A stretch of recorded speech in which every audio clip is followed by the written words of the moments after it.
Bienvenue ici à la résidence pour une soirée, je crois un peu en famille. Vous connaissez tous les participants, je pense, ou la plupart des journalistes.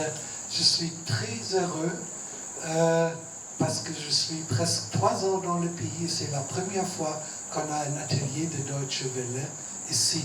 Quand j'étais ambassadeur à Ouagadougou, au Burkina Faso, aussi un pays en crise, on a eu très souvent des ateliers. Je me rappelle, presque tous les 6 mois, je participais à l'ouverture ou à la fin d'un atelier. Alors aujourd'hui, c'est aussi l'ouverture. Depuis longtemps, pour la première fois de Deutsche Welle, j'ai déjà, il y a quelques mois, on s'est rencontrés, j'ai informé le ministre, il a donné son accord parce que la sécurité des journalistes dans une situation sécuritaire très tense est un thème important. Mais quand même, vous comme journaliste, les thèmes quotidiens très souvent ne sont pas intéressants. Projet très important, je trouve, parce que tout le monde sait que les journalistes font un travail très très important.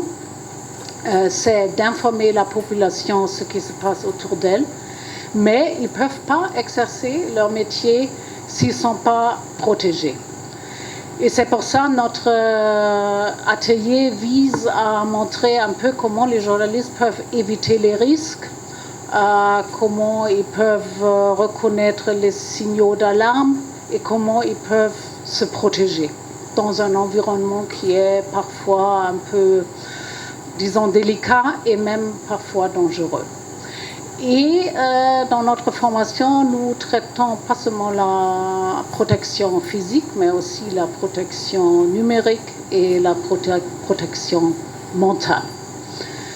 La semaine prochaine, on va continuer avec les participants venant des régions. On va faire ce que nous appelons Train the Trainer ou formation des formateurs.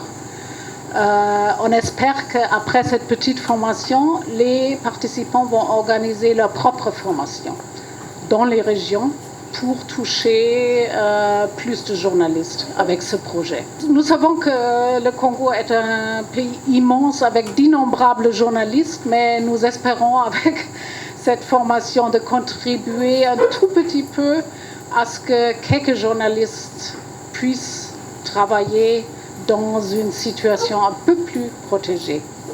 En plus, notre projet est un projet pilote et on espère pouvoir continuer à travailler dans ce sens.